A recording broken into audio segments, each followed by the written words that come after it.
Hello and welcome to the New York Sports Show, your number one and only New York sport podcast. I'm your host, Dominic Konowski. The Super Bowl is just a few days away as the Kansas City Chiefs will take on the Tampa Bay Buccaneers, as this is probably going to be a Super Bowl that we will never see again in our lifetime. Between Tom Brady and Patrick Mahomes, there are 7 total Super Bowl wins. That's absolutely amazing. No matter what, at the end of this game, between them two, there'll be 8. Whether it's Tom Brady winning what would be his 7th Super Bowl, or Patrick Mahomes winning his 2nd, which would also be his back-to-back Super Bowl win, as they beat the 49ers last year in the Chiefs-49ers game with Jimmy Garoppolo at the head of the 49ers. This game is going to be a very close game. I think we could all agree on that. There's no doubt about that. We have 2 of the best offenses and the best defenses in the NFL battling out against each other. Now, many could say that the Tampa Bay Buccaneers have a disadvantage in many ways based off stats. And yes, in a way they do. In a way, those people are very much correct. And Tampa Bay does come into this game with a huge disadvantage, even though that they're playing at their own home stadium. First team in the modern NFL era to play and host a Super Bowl at their own stadium. So right there, that's history. But I do believe, and I do know, that the Tampa Bay Buccaneers will win this upcoming Super Bowl. With that said, let's go look into the stats. Starting off with player stats, and then we move on to team stats. Now, before I get into those, very quickly, I just want to say that for both player and team stats, it is just so close stat-wise to each other. And really, I wouldn't consider any team having a disadvantage. But anyways, let's go look at it. Starting off with Patrick Mahomes. He made the Chiefs get a 14-2 record, so 14 wins, 2 losses. Passed for 4,740 yards, 38 touchdowns, and 6 interceptions. With that said, Tom Brady brought the Buccaneers to 11-5, first time in the NFC. Spent his whole career up to this point in the AFC East, particularly on the New England Patriots. So I gotta say, 11-5, that's absolutely great that he was able to do that in a whole new, different scene. He passed for 4,633 yards, 40 touchdowns, and 12 interceptions. Now, right there, you look at it, Mahomes outdoes Brady 2-1. You could even say 3-1 if you look at the win-loss record. The only thing Tom Brady did better than Mahomes was just throw more touchdowns, and he only threw 2 more touchdowns. Now, this is all the regular season. I'm not counting any postseason stats or anything like that. So, overall, in the regular season, Tom Brady was only better at Mahomes in just one category, and that was touchdowns. But the biggest thing you got to look at is interceptions. Mahomes, 6 interceptions. Brady, 12 interceptions. He threw twice as many than Patrick Mahomes. And I'm telling you right now, if Tom Brady did not throw that many, the Buccaneers would not be 11-5. They would most likely have 12, 13, even possibly 14 wins and have the same record as the Chiefs.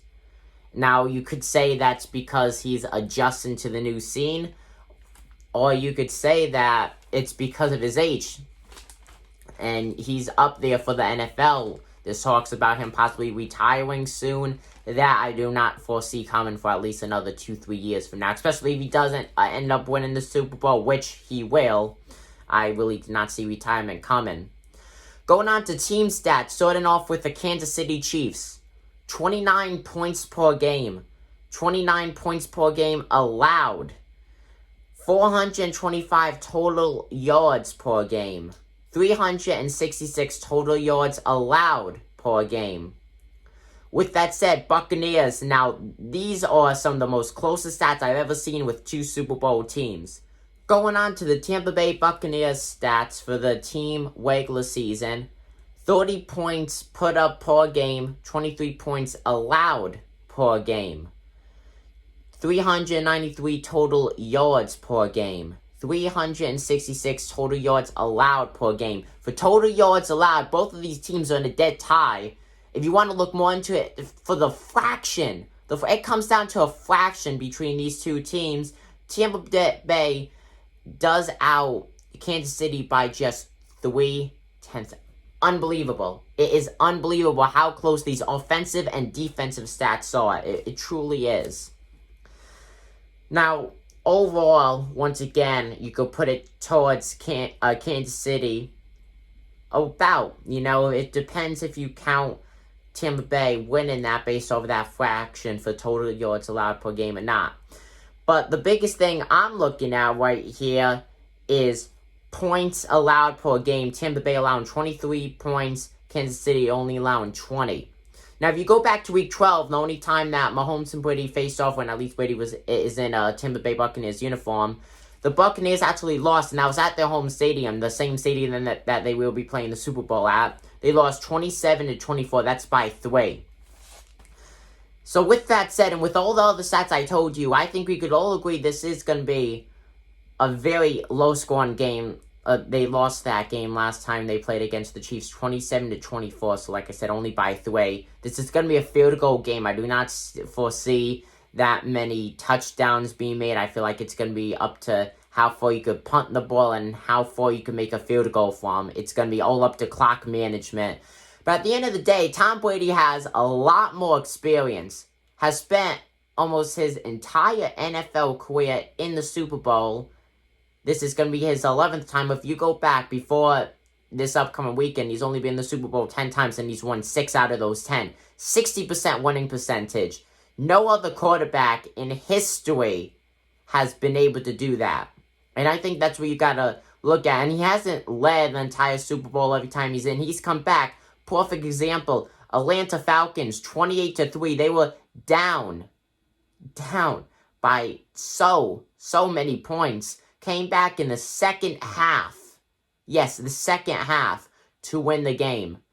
And yes, you could say the same thing about Kansas City last year. They were down in the second half on the 49ers, and they ended up making a rally and coming back. So both of these teams have demonstrated that they can make a rally in the Super Bowl and come back to win it. But really, it's going to be up to the defenses, not the offenses. What defense is better? What defense could put the stop? And I truly believe that will be the Tampa Bay Buccaneers defense. And also, you got to look at Tom Brady. Yes, his reaction time is slow. Yes, he's more suitable for injury. So I do think that he will be getting the ball away as fast as possible. Most likely to Rob Gronkowski, since he's the only really player that Tom Brady has passed to in the Super Bowl before when he was on the Patriots. So with that, Tampa Bay Buccaneers will win the Super Bowl. Comment down below what you guys think. I'm your host, Simon Thomas. Give the New York Sports Show. I'm signing out. Peace.